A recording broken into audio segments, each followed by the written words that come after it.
नमस्कार। आकाशवाणी से प्रस्तुत है समाचार संध्या।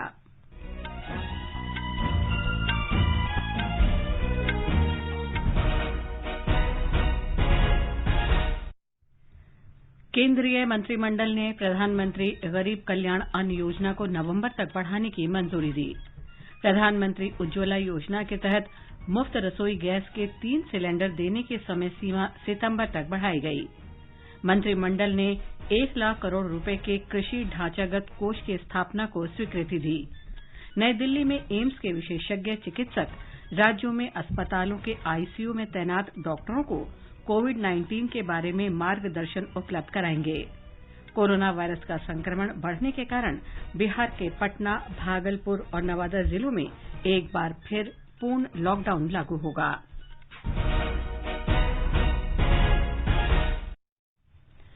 समाचार संध्या में अपनी सहयोगी चंद्रिका जोशी के साथ मैं लवलीन निगम। केंद्रीय मंत्रिमंडल ने प्रधानमंत्री गरीब कल्याण अन्न योजना की अवधि 5 महीने बढ़ाने की मंजूरी दे दी है। सूचना और प्रसारण मंत्री प्रकाश जावड़ेकर ने आज नई दिल्ली में बताया कि इस योजना के अंतर्गत लाभार्थी परिवार के प्रत्येक सदस्य को हर महीने 5 किलोग्राम गेहूं या चावल 5 महीने तक दिया जाएगा। जुलाई, अगस्त, सितंबर, अक्टूबर, नवंबर 5 महीने अब ये योजना चालू रहेगी। 81 करोड़ लोगों को 5 किलो प्रति व्यक्ति मुफ्त अनाज मिलेगा और 5 किलो 5 महीने में पकड़ेंगे तो 25 किलो अनाज प्रति व्यक्ति मिलेगा। 5 किलो चना एक परिवार को मिलेगा। हमारे संवाददाता ने बताया है कि 2 चरणों की इस योजना से लॉकडाउन के दौरान प्रभावित गरीबों को बहुत फायदा होगा। प्रधानमंत्री नरेंद्र मोदी ने पिछले महीने की 30 तारीख को राष्ट्र के नाम अपने संबोधन में इस योजना की अवधि बढ़ाए जाने की घोषणा की थी। उन्होंने कहा था कि देश में गरीब और जरूरतमंद व्यक्ति भूखे नहीं रहेंगे और मौजूदा कोविड महामारी के समय बारिश और आने वाले त्योहारों के मौसम के दौरान उन्हें मुफ्त राशन प्रदान किया जाएगा।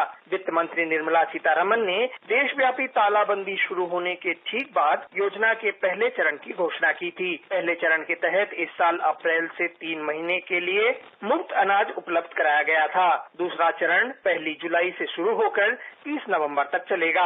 इस चरण के दौरान 200 लाख मैट्रिक टन गेहूं चावल और 9,78,000 मैट्रिक टन चना वितरित किया जाएगा। प्रधानमंत्री गरीब कल्याण अन्न योजना पर लगभग 1,50,000 करोड़ रुपए खर्च होंगे। विस्तारित प्रधानमंत्री गरीब कल्याण अन्न योजना का सभी खर्च केंद्र सरकार द्वारा वहन किया जाएगा।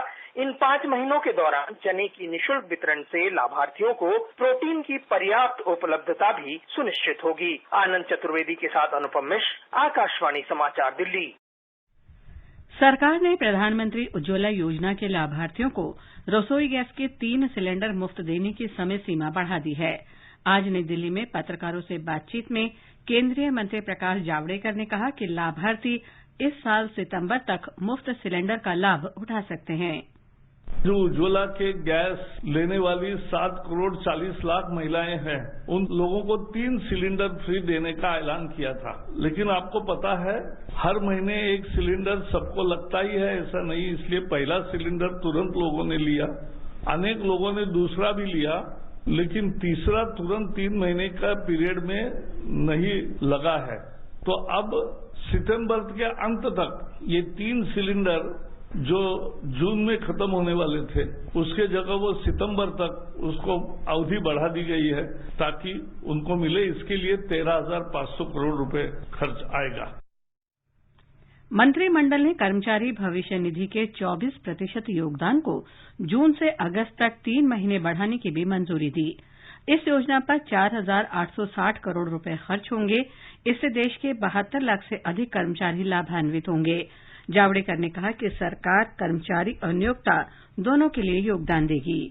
सरकार ने और एक कार्यक्रम किया था, उसका भी विस्तार किया है कि जो छोटे व्यवसाय है, जहां 100 लोग हैं, 100 से भी कम लोग हैं और जिनके पास उसमें से 90% लोग 15,000 से कम तनख्वाह वाले हैं, ऐसे कर्मचारियों की हर महीने जो 12% प्रोविडेंट फंड जाता है वो सरकार ने भरा। मजदूरों का भी, कर्मचारियों का भी और मालिक का भी। मंत्रिमंडल ने प्रधानमंत्री आवास योजना के तहत उप योजना के रूप में गरीबों और शहरी प्रवासियों के लिए किफायती किराए के आवास परिसरों के निर्माण को भी मंजूरी दी है। इस योजना के तहत लगभग 3,50,000 लोगों को 1,08,000 सिंगल बेडरूम फ्लैट दिए जाएंगे। मंत्रिमंडल ने सार्वजनिक क्षेत्र की 3 जनरल इंश्योरेंस कंपनियों में पूंजी लगाने की भी मंजूरी दी। श्री जावड़ेकर ने बताया कि इसके तहत oriental insurance company limited, national insurance company limited और united India insurance company limited में 12,450 करोड़ रुपए का निवेश किया जाएगा। केंद्रीय मंत्रिमंडल ने आज एक नए pan India central sector scheme agricultural infrastructure fund को मंजूरी दी। इस योजना के तहत फसल के बाद प्रबंधन के लिए व्यावहारिक परियोजनाओं में निवेश के लिए एक मध्यम और दीर्घकालिक ऋण वित्त पोषण की सुविधा दी जाएगी। कृषि और किसान कल्याण मंत्री नरेंद्र सिंह तोमर ने कहा कि ये योजना बहुत क्रांतिकारी साबित होगी। यह योजना भारत के कृषि क्षेत्र में आमूलचूल बदलाव लाने में सहायक होगी। इस परियोजना में 1 लाख करोड़ के ऋण बैंक, वित्तीय संस्थाएं द्वारा cooperative society, FPO, SHG, startup, कृषि उद्यमी या राज्य सरकारों के और अन्य एजेंसियां द्वारा प्रायोजित पीपीपी प्रोजेक्ट दिए जाएंगे। इनमें 2 करोड़ रुपए की ऋण की उपलब्धता होगी, लेकिन 2 करोड़ से अधिक भी बड़े प्रोजेक्ट बनाए जा सकते हैं। इस योजना की अवधि वित्तीय वर्ष 2020 से 2029 तक 10 वर्ष के लिए होगी। इसके तहत चालू वर्ष में 10,000 करोड़ रुपए की मंजूरी के साथ अगले 4 वर्ष में ऋणों का भुगतान किया जाएगा और अगले 3 वित्त वर्षों में 30,000 करोड़ रुपए वितरित किए जाएंगे। इस वित्त पोषण सुविधा के तहत सभी ऋणों में 2 करोड़ की सीमा तक प्रति वर्ष 3% का ब्याज अनुदान होगा। ये अनुदान अधिकतम 7 वर्ष की अवधि के लिए उपलब्ध होगा। इसके अलावा पात्र उधारकर्ताओं को 2 करोड़ रुपए तक के ऋण के लिए credit guarantee fund trust for micro and small enterprises योजना के तहत क्रेडिट गारंटी कवरेज उपलब्ध होगा। इस परियोजना से कृषि और कृषि प्रसंस्करण आधारित गतिविधियों द्वारा औपचारिक ऋण की सुविधा के माध्यम से ग्रामीण क्षेत्रों में रोजगार के कई अवसर पैदा होने की उम्मीद है। राष्ट्रपति रामनाथ कोविंद ने आज न्यूजीलैंड, ब्रिटेन और उज्बेकिस्तान की दूतावास प्रमुखों के परिचय पत्र स्वीकार किए। कोविड-19 महामारी के मद्देनजर आज दूसरी बार वीडियो कॉन्फ्रेंस के जरिए परिचय पत्र प्रस्तुत किए गए। इस अवसर पर राष्ट्रपति कोविंद ने राजदूतों को उनकी नियुक्ति पर शुभकामनाएं दी। उन्होंने कहा कि इन तीनों देशों के साथ भारत के घनिष्ठ संबंध हैं। राष्ट्रपति ने कहा कि कोविड-19 महामारी से प्रभावी तरीके से निपटने के लिए अंतर्राष्ट्रीय सहयोग बढ़ाना समय की आवश्यकता है। उन्होंने कहा कि भारत इन प्रयासों में सबसे आगे रहा है। प्रधानमंत्री नरेंद्र मोदी कल इंडिया ग्लोबल वीक 2020 के उद्घाटन समारोह को संबोधित करेंगे। 3 दिन के इस वर्चुअल सम्मेलन का विषय है पुनः प्रवर्तक बने भारत और बेहतर नया विश्व। इस आयोजन में 30 देशों के 5,000 वैश्विक भागीदार शामिल होंगे। इस वर्चुअल कॉन्फ्रेंस के 75 सत्रों को 250 वक्ता संबोधित करेंगे। इसमें विदेश मंत्री डॉक्टर एस जयशंकर तथा रेल और वाणिज्य तथा उद्योग मंत्री पीयूष गोयल, जम्मू कश्मीर के उपराज्यपाल जीसी मुर्मू, केंद्रीय गृह सचिव प्रीति पटेल, ईशा फाउंडेशन के संस्थापक सदगुरु आध्यात्मिक गुरु श्री श्री रविशंकर, ब्रिटेन के विदेश मंत्री डोमिनिक रॉब और भारत में अमेरिका के राजदूत केन जेस्टर भी शामिल होंगे। गृह मंत्रालय ने Rajiv Gandhi foundation, Rajiv Gandhi charitable trust और इंदिरा गांधी मेमोरियल ट्रस्ट द्वारा कानून के उल्लंघन की जांच के समन्वय के लिए अंतर मंत्रालय समिति का गठन किया है। प्रवर्तन निदेशालय के विशेष निदेशक इस समिति के अध्यक्ष बनाए गए हैं। धन शोधन रोकथाम अधिनियम, आयकर अधिनियम, विदेशी अंशदान विनियमन अधिनियम सहित अन्य कानूनों के विभिन्न प्रावधानों के उल्लंघन के मामले में इन तीनों ट्रस्टों की जांच की जा रही है। रक्षा मंत्री राजनाथ सिंह ने कहा है कि देश के सीमावर्ती इलाकों में सामरिक दृष्टि से महत्वपूर्ण सड़कों, पुलों और सुरंगों के निर्माण में तेजी लाई जाएगी। नई दिल्ली में कल उच्च स्तरीय बैठक में सीमा सड़क संगठन की बुनियादी ढांचे संबंधी परियोजनाओं की समीक्षा करते हुए उन्होंने कहा कि संगठन पूरे जोश के साथ कार्य कर रहा है। रक्षा मंत्री ने सीमा सड़क संगठन की उपलब्धियों की प्रशंसा की। उन्होंने कहा कि सीमा सड़क संगठन को अत्याधुनिक उपकरण और मशीनें उपलब्ध कराई गई हैं। भारतीय वायुसेना पूर्वी लद्दाख क्षेत्र में वास्तविक नियंत्रण रेखा पर अत्यधिक सतर्कता बरत रही है। हिमालय के उत्तरी सीमांत पर बेहद ऊंचाई वाले दुर्गम स्थलों की चुनौतियों का सामना करने के लिए विशेष कौशल और विशेष विमानों की आवश्यकता होती है। वायुसेना के नए विमानों से वायु सैनिकों का मनोबल और बढ़ गया है। हमारे संवाददाता की एक रिपोर्ट। जब से पूर्वी लद्दाख में भारत और चीन के बीच वास्तविक नियंत्रण रेखा के साथ तनाव बढ़ी, तब से भारतीय वायुसेना लद्दाख में अपनी स्थिति को मजबूत कर दिया है। भारतीय वायुसेना को अपने ओर से अनुभव का लाभ केवल बचाव करने के लिए ही नहीं, बल्कि आवश्यकता पड़ने पर हमला करने के लिए भी है। इंडियन एयरफोर्स पूर्वी लद्दाख में स्टैंड ऑफ के बाद से प्रभावी रूप से दोहरी भूमिकाओं को निर्वहन कर रहा है। चीता और चेतक के अलावा सबसे मजबूत, चिनूक, तेज और तकनीकी रूप से आधुनिक अपाची हेलीकॉप्टर ने उच्च ऊंचाई वाले युद्ध क्षेत्रों में भारतीय वायुसेना को और मजबूत कर दिया है। चिनूक पायलट कहते हैं, जहाज का जो साइज है ये बाकी जहाजों से बहुत बड़ा है, तो इसमें क्षमता है कहीं ज्यादा लोड और कहीं ज्यादा हमारे सिपाही ले जाने की एक जगह से दूसरी जगह। तो हम उसको पूरी तरह एक्सप्लॉइट कर रहे हैं और हम दिन रात फ्लाई करके ये इंश्योर कर रहे हैं कि हम जितना ले जा सकें, जब भी आर्मी को जरूरत हो, एयरफोर्स को जरूरत हो, जहां से जितना लोड ले जा सके, दिन हो या रात हो, हम पूरी तरह से तैयार हैं। आकाशवाणी समाचार के लिए लेह से रमेश चंद्रा। ये समाचार हमारी वेबसाइट newsonair.com हिंदी और हमारे mobile app news on AIR पर भी उपलब्ध हैं। हथेलियों पे तंबाकू मसाला रगड़कर स्वाद चखने के लिए मुंह तक जरूर लाएंगे। सिगरेट और बीड़ी भी जलाकर होठों से जरूर लगाएंगे और फिर कैंसर, कोरोना, टीबी और हृदय रोग जैसी बीमारियों के चपेट में आएंगे। सर, तंबाकू सेवन जानलेवा है और आपकी और आपके परिवार की खुशियों के लिए हानिकारक भी। तो आज ही एक स्वस्थ जीवन जीने के लिए शपथ लीजिए। सिगरेट, बीड़ी या किसी भी प्रकार के तंबाकू का सेवन नहीं करेंगे और जीवन को सुरक्षित रखेंगे। समाचार संध्या में आपका फिर स्वागत है। देश में 4,56,831 कोविड रोगी उपचार के बाद स्वस्थ हो गए हैं। पिछले 24 घंटे में 16,883 रोगी ठीक हुए हैं। स्वस्थ होने की दर 61.53% हो गई। स्वास्थ्य और परिवार कल्याण मंत्रालय के अधिकारी ने बताया कि पिछले 24 घंटों में 22,752 लोग संक्रमित हुए। अब संक्रमित लोगों की कुल संख्या 7,42,417 हो गई है। एक दिन में 482 लोगों की मृत्यु के साथ मृतकों की संख्या 20,642 हो गई है। इस समय 2,64,944 लोगों का इलाज चल रहा है। इस बीच भारतीय आयुर्विज्ञान अनुसंधान परिषद आईसीएमआर के अधिकारी ने बताया कि पिछले 24 घंटे में देश की विभिन्न प्रयोगशालाओं में 2,62,679 नमूनों की जांच की गई है। अब तक कुल 1,04,73,711 नमूनों की जांच की जा चुकी है। आईसीएमआर लगातार जांच केन्द्रों में वृद्धि कर रहा है। अब तक 1,119 प्रयोगशालाओं को कोविड-19 जांच की अनुमति दी गई है।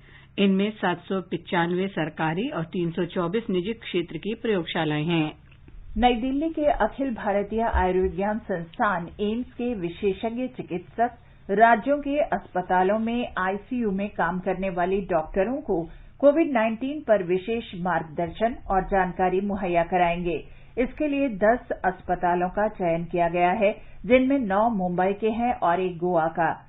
31 जुलाई तक राज्यों को ये सुविधा उपलब्ध कराने के लिए इन विशेषज्ञ आधारित टेली परामर्श सत्रों का कैलेंडर तैयार किया गया है। ये टेली परामर्श सुविधा 500 से 1,000 बिस्तर वाले 61 अन्य अस्पतालों में भी सप्ताह में 2 बार उपलब्ध कराई जाएगी। हमारे संवाददाता ने खबर दी है कि ऐसे कुल 17 राज्यों को ये सुविधा मुहैया कराई जाएगी।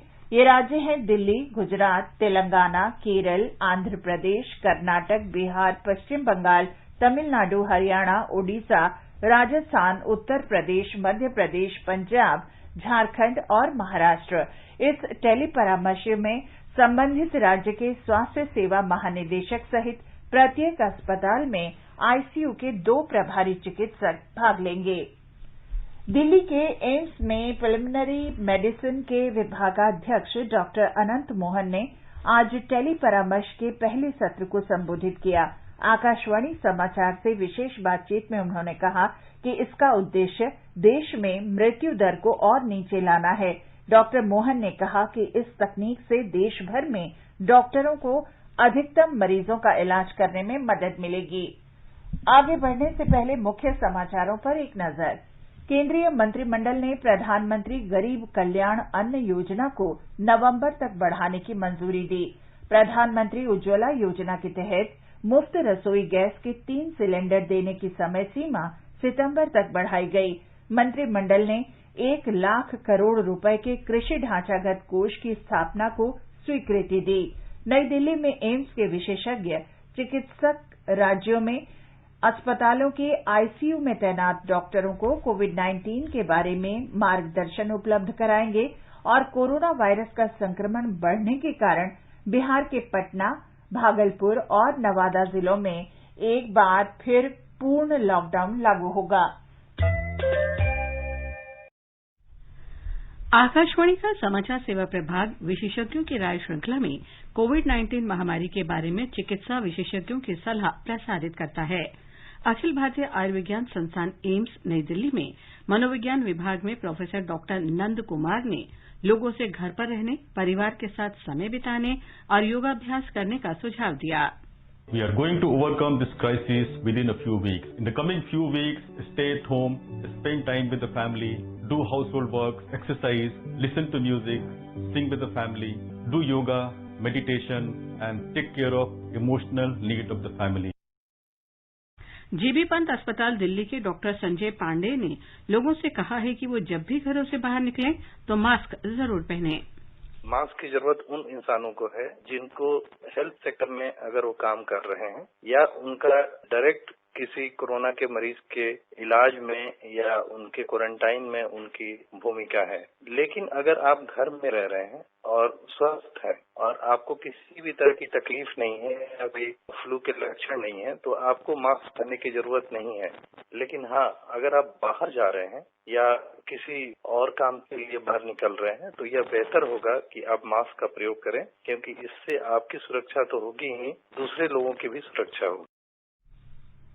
बिहार सरकार ने राज्य में कोविड-19 के मामलों में अत्यधिक वृद्धि के कारण पटना, भागलपुर और नवादा जिलों में पूर्ण लॉकडाउन लागू करने के आदेश दिए हैं। भागलपुर में कल से 16 जुलाई तक लॉकडाउन रहेगा, पटना में 10 से 16 जुलाई तक लॉकडाउन रहेगा, जबकि नवादा जिले में 10 से 12 जुलाई के बीच लॉकडाउन की घोषणा की गई है। इस लॉकडाउन के तहत सरकारी कार्यालय और सार्वजनिक क्षेत्र के उपक्रम बंद रहेंगे। मुख्यमंत्री आवास से जुड़े 60 अधिकारी कोविड-19 से संक्रमित पाए गए हैं। 2 विधायक भी जांच में पॉजिटिव आए हैं। एक रिपोर्ट। पॉजिटिव मामलों की बढ़ती संख्या को देखते हुए भागलपुर में 8, पटना में 7 और नवादा में 3 दिनों के लिए लॉकडाउन लागू किया गया है। लॉकडाउन के दौरान आवश्यक सेवाओं को छोड़कर सभी सरकारी और निजी कार्यालय के अलावा धार्मिक स्थल बंद रहेंगे। सुबह 6 बजे से 10 बजे और शाम 4 बजे से 7 बजे तक अनिवार्य सेवा की दुकानें खुली रहेंगी। बैंक, पेट्रोल पंप, प्रिंट और इलेक्ट्रॉनिक मीडिया को छूट दी गई है। आवश्यक सामानों की आपूर्ति को लेकर होम डिलीवरी पर जोर दिया गया है। इस बीच राज्य में पॉजिटिव मामलों की संख्या बढ़कर 13,274 हो गई है। 9,541 लोग स्वस्थ हो चुके हैं, जबकि 3,632 का इलाज विभिन्न अस्पतालों में चल रहा है। कोरोना के कारण अब तक 100 लोगों की मौत हो चुकी है। आकाशवाणी समाचार के लिए पटना से कृष्ण कुमार लाल। आंध्र प्रदेश में पिछले 24 घंटों के दौरान 27,643 नमूनों की जांच की गई, जिसमें 1,051 लोग संक्रमित पाए गए। इसके साथ ही राज्य में संक्रमित लोगों की कुल संख्या 22,259 हो गई। पिछले 24 घंटे के दौरान 1,332 मरीज स्वस्थ हो गए हैं। अब तक कुल 11,101 मरीज ठीक हुए हैं। इस समय 10,894 मरीजों का इलाज चल रहा है।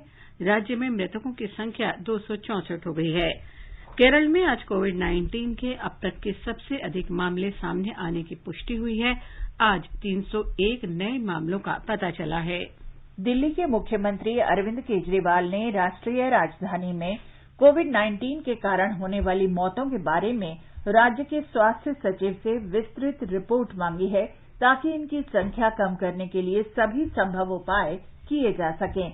एक सरकारी विज्ञप्ति में कहा गया है कि इस बारे में विस्तृत आकलन रिपोर्ट से मरने वालों की संख्या कम करने के लिए अधिक प्रभावी उपाय करने में मदद मिलेगी।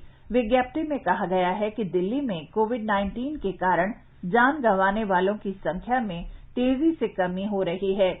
जून में एक दिन में सबसे अधिक 120 लोगों की मौत हुई थी। अब ये संख्या घटकर 50 हो गई है। स्वास्थ्य सचिव ने मुख्यमंत्री को आश्वस्त किया है कि वे कोविड-19 से होने वाली मौत के बारे में जल्द रिपोर्ट तैयार कर सौंपेंगे। झारखंड के मुख्यमंत्री हेमंत सोरेन ने राज्य के एक मंत्री मिथिलेश कुमार के संपर्क में आने के बाद स्वयं को क्वारंटीन कर लिया है। मुख्यमंत्री सचिवालय के अधिकारी भी अपने घर पर क्वारंटीन हो गए हैं। आज एक विधायक में कोरोना संक्रमण पाए जाने के बाद उन्होंने भी अपने को घर पर क्वारंटीन कर लिया है। इस बीच राज्य में कोविड-19 के 10 नए मामले सामने आने से संक्रमित लोगों की संख्या 3051 हो गई है। आज 14 रोगी स्वस्थ हुए हैं। अब तक कुल 2118 लोग स्वस्थ हो चुके हैं। खादी ग्रामोद्योग आयोग ने खादी के मास्क की ऑनलाइन बिक्री शुरू कर दी है। देश के दूरदराज इलाकों के लोग वेबसाइट www.kviconline.gov.in पर ऑर्डर देकर इन्हें आसानी से खरीद सकते हैं। खादी ग्रामोद्योग खादी के सूती और सिल्क के मास्क बेच रहा है। सूती मास्क की कीमत 30 रुपए और सिल्क के मास्क की कीमत 100 रुपए है। ऑनलाइन खरीद के लिए कम से कम 500 रुपए के मास्क खरीदने होंगे। आयोग के अध्यक्ष ने बताया कि मास्क की ऑनलाइन बिक्री का उद्देश्य असली खादी के मास्क उपलब्ध कराना है और खरीदारों को धोखाधड़ी से बचाना है। असम के मुख्यमंत्री सर्बानंद सोनोवाल ने मेघालय के रास्ते बराक घाटी के जिलों में आवश्यक वस्तुओं के परिवहन से संबंधित मुद्दों पर मेघालय के मुख्यमंत्री कॉनरेड संगमा के साथ फोन पर बातचीत की। श्री सोनोवाल ने श्री संगमा से गुवाहाटी से बराक घाटी तक आवश्यक वस्तुओं को ले जाने वाले वाहनों का निर्बाध परिवहन सुनिश्चित करने का अनुरोध किया।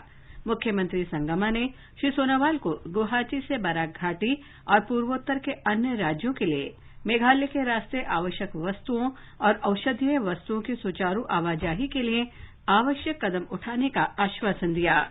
जम्मू कश्मीर में निर्माण सामग्री के खनन में आ रही समस्याओं का जायजा लेने के लिए मुख्य सचिव BVR सुब्रमण्यम की अध्यक्षता में बैठक आयोजित की गई। बैठक में उन्होंने विभिन्न हितधारकों के बीच तालमेल बनाने को कहा। मुख्य सचिव ने उद्योग सचिव और आयुक्तों से आग्रह किया कि वे पंचायती राज संस्थानों को खनन अधिकार, भूमि पर उनके अधिकार क्षेत्र के तहत लघु अवधि परमिट के जरिए देने की संभावना के बारे में विचार करें और प्रस्ताव सौंपें। ये समाचार हमारी वेबसाइट newsonair.com/hindi और हमारे mobile app news on AIR पर भी उपलब्ध हैं। ये आकाशवाणी है। प्रवर्तन निदेशालय ईडी ने भगोड़ा आर्थिक अपराध कानून के तहत भगोड़े हीरा व्यापारी नीरव मोदी की आज 329 करोड़ रुपए से अधिक की संपत्ति कुर्क कर ली। निदेशालय पंजाब नेशनल बैंक के साथ धोखाधड़ी और मनी लॉन्ड्रिंग के आरोपों पर नीरव और उसके मामा मेहुल चौकसी की जांच कर रहा है। जब्त की गई संपत्तियां मुंबई में वर्ली इलाके में स्थित मशहूर इमारत समुद्र महल के 4 फ्लैट, समुद्र तट पर एक फार्म हाउस, अलीबाग में भूखंड, राजस्थान के जैसलमेर में विंड मिल, लंदन में फ्लैट और संयुक्त अरब अमारात में आवासीय फ्लैट के रूप में हैं। इसमें बैंक जमा खाते और शेयर भी शामिल हैं। पिछले साल मार्च में लंदन में गिरफ्तार होने के बाद नीरव मोदी वर्तमान में ब्रिटेन की जेल में बंद हैं और उसके भारत प्रत्यर्पण की कोशिश की जा रही है। मई में ब्रिटेन की अदालत ने भगोड़े नीरव मोदी के प्रत्यर्पण मामले की सुनवाई स्थगित कर दी थी, जिस पर इस साल सितंबर में फिर से सुनवाई शुरू होगी। मालदीव और श्रीलंका दक्षिण पूर्व एशिया क्षेत्र के पहले 2 देश बन गए हैं जिन्होंने चेचक और खसरा के उन्मूलन का लक्ष्य 2023 से पहले ही हासिल कर लिया है। ये घोषणा विश्व स्वास्थ्य संगठन के दक्षिण पूर्व एशिया की क्षेत्रीय निदेशक डॉक्टर पूनम क्षेत्रपाल सिंह ने चेचक और खसरा के उन्मूलन के लिए क्षेत्रीय पुष्टिकरण आयोग की 5वीं बैठक के बाद की। डॉक्टर सिंह ने बताया कि सबके लिए स्वास्थ्य के लक्ष्य को हासिल करने के प्रयासों के तहत बच्चों को इन रोगों से बचाना महत्वपूर्ण कदम है। उन्होंने कोविड-19 महामारी से निपटते हुए बच्चों को जीवन रक्षक टीके लगाने के सदस्य देशों के प्रयासों की सराहना की। मालदीव में चेचक का अंतिम मामला वर्ष 2009 में और खसरे का अक्टूबर 2015 में सामने आया था। श्रीलंका में चेचक का अंतिम मामला मई वर्ष 2016 में और खसरे का मार्च 2017 में सामने आया था। मध्य प्रदेश में कटनी जिले में आज एक ऑटो रिक्शा और ट्रक के बीच हुई टक्कर में रिक्शा पर सवार 6 लोगों की मौत हो गई और 5 लोग घायल हो गए। मृतकों में 2 महिलाएं और 17 साल की लड़की शामिल है। रिक्शा ड्राइवर की भी दुर्घटना में मौत हो गई। ये दुर्घटना कटनी जिला मुख्यालय से 60 किलोमीटर दूर धीमरखेड़ा में हुई। दुर्घटना के बाद ट्रक चालक घटनास्थल से फरार हो गया। पुलिस ने ट्रक को जब्त कर लिया है। गुजरात में सौराष्ट्र, कच्छ और राज्य के दक्षिणी भागों में व्यापक वर्षा हो रही है। कच्छ, जामनगर, देवभूमि द्वारिका और राजकोट जिलों में कल शाम से वर्षा हो रही है। हमारे संवाददाता ने बताया है कि मूसलाधार बारिश के कारण राजकोट और पोरबंदर जिलों के कई निचले इलाकों में बाढ़ जैसी स्थिति पैदा हो गई है। सौराष्ट्र के तटवर्ती जिलों में पिछले 3 दिनों की लगातार भारी बारिश के चलते अनेक क्षेत्रों में बाढ़ जैसे हालात है। राष्ट्रीय आपदा प्रतिक्रिया बल की 9 टीम गुजरात में तैनात की गई है, जिसमें द्वारका, पोरबंदर, राजकोट, गिर सोमनाथ, जामनगर, भुज, सूरत, वलसाड़ और नवसारी में एक दल शामिल है। एनडीआरएफ के सूत्रों के अनुसार जामनगर और पोरबंदर जिले के बाढ़ प्रभावित क्षेत्रों से 11 लोगों की जान बचाई गई है। योगेश पंड्या, आकाशवाणी समाचार, अहमदाबाद। और अब कल के मौसम के पूर्वानुमान पर एक नजर। दिल्ली में आमतौर पर बादल छाए रहने और हल्की बारिश की संभावना है। न्यूनतम तापमान 26 और अधिकतम 35 डिग्री सेल्सियस रहने का अनुमान है। मुंबई में भी सामान्य रूप से बादल छाए रहेंगे और बारिश हो सकती है। न्यूनतम तापमान 26 तथा अधिकतम तापमान 31 डिग्री सेल्सियस रह सकता है। चेन्नई में तापमान 26 और 36 डिग्री सेल्सियस के बीच रहने का अनुमान है। शहर में आमतौर पर बादल छाए रहेंगे और हल्की बारिश हो सकती है। कोलकाता में आंशिक रूप से बादल छाए रहने और हल्की वर्षा तथा गरज के साथ आंधी का अनुमान है। न्यूनतम तापमान 28 और अधिकतम 34 डिग्री सेल्सियस के बीच रहेगा। चंडीगढ़ में आमतौर पर बादल छाए रहने और आंधी या 1-2 बार गरज के साथ वर्षा हो सकती है। देहरादून में आमतौर पर बादल छाए रहने और आंधी या 1-2 बार गरज के साथ वर्षा होने की संभावना है। हैदराबाद में आमतौर पर बादल छाए रहेंगे। बेंगलुरु में न्यूनतम तापमान 21 डिग्री और अधिकतम तापमान 28 डिग्री सेल्सियस रहने का अनुमान है। अहमदाबाद में आमतौर पर आसमान में बादल छाए रहने और हल्की वर्षा होने का अनुमान है। पटना में आमतौर पर बादल छाए रहेंगे। पूर्वोत्तर में गुवाहाटी में आमतौर पर बादल छाए रहेंगे और हल्की वर्षा हो सकती है। केंद्र शासित प्रदेश जम्मू कश्मीर के जम्मू में आंशिक रूप से बादल छाए रहेंगे और गरज के साथ बौछारें पड़ सकती हैं। श्रीनगर में आंशिक रूप से बादल छाए रहने और 1-2 बार गरज के साथ बौछार पड़ने की संभावना है। गिलगित में न्यूनतम तापमान 18 डिग्री सेल्सियस तथा अधिकतम 31 डिग्री सेल्सियस रहेगा। मुजफ्फराबाद में आसमान में आंशिक रूप से बादल छाए रहने और 1-2 बार गरज के साथ बौछारें पड़ने की संभावना है। समाचार कक्ष से मुकेश कुमार। जल शक्ति मंत्री गजेंद्र सिंह शेखावत ने उत्तर प्रदेश में जल जीवन मिशन लागू करने के बारे में आज मुख्यमंत्री योगी आदित्यनाथ से वीडियो कॉन्फ्रेंस के जरिए बातचीत की। जल शक्ति मंत्रालय ने कहा है कि उत्तर प्रदेश सरकार वर्ष 2022 तक राज्य के गांवों में हर घर जल पहुंचाने की महत्वाकांक्षी योजना को 100% लागू करने पर विचार कर रही है। अंत में मुख्य समाचार एक बार फिर। केंद्रीय मंत्रिमंडल ने प्रधानमंत्री गरीब कल्याण अन्न योजना को नवंबर तक बढ़ाने की मंजूरी दी। प्रधानमंत्री उज्ज्वला योजना के तहत मुफ्त रसोई गैस के 3 सिलेंडर देने की समय सीमा सितंबर तक बढ़ाई गई। मंत्रिमंडल ने 1 लाख करोड़ रुपए के कृषि ढांचागत कोष की स्थापना को स्वीकृति दी। नई दिल्ली में एम्स के विशेषज्ञ चिकित्सक राज्यों में अस्पतालों के आईसीयू में तैनात डॉक्टरों को कोविड-19 के बारे में मार्गदर्शन उपलब्ध कराएंगे। और कोरोना वायरस का संक्रमण बढ़ने के कारण बिहार के पटना, भागलपुर और नवादा जिलों में एक बार फिर पूर्ण लॉकडाउन लागू होगा। इसके साथ ही समाचार संध्या का ये अंक समाप्त हुआ। नमस्कार।